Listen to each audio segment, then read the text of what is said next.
Hello and welcome to the I24 News Desk. I'm Sarah Williamson, here to bring you this hour's top stories. The coalition crisis in Israel is deepening. The Council of Torah Sages, which is the supreme rabbinical policy-making council, have rejected draft conscription legislation. Prime Minister Netanyahu failed to negotiate with ultra-Orthodox parties who are threatening to withdraw support for the 2019 budget if they are required to serve in the military. Failure to pass a budget could tear the coalition apart and force a new election.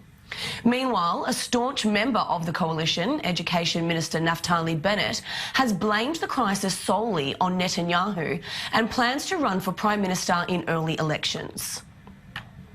Now, joining me in the studio to explain this further is our diplomatic correspondent, Mike Wagenheim. Mike, thank you for joining me.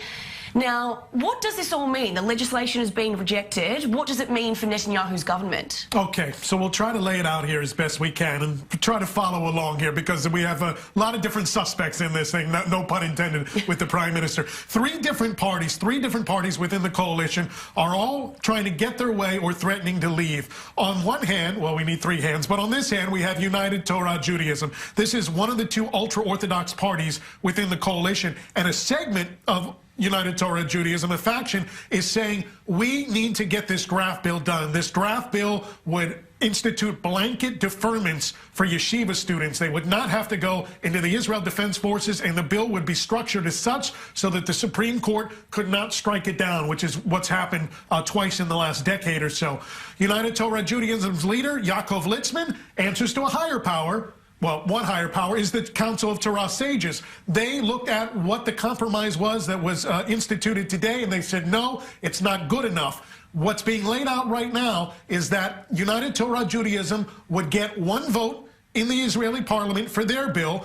They would then pass a budget for 2019 and then come back to the draft bill. United Torah Judaism says, no, we're not going to play that game. We want our bill instituted fully, and then we'll worry about the 2019 budget.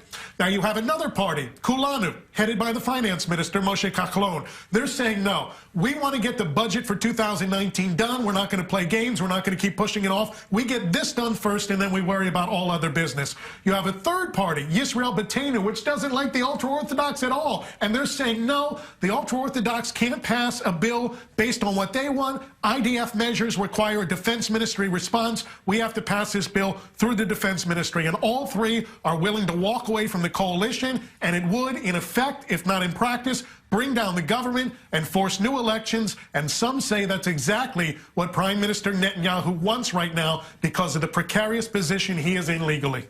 And if that does happen, just briefly, if this does effectively bring down the government, what are we likely to expect? What will we see? Well, there are a few different options here. Again, if the government falls as a result of this, the Prime Minister can end the government and say to the President Reuven Rivlin, I want new elections. Now, the President has the option to go to another member of Knesset first and say, you know what?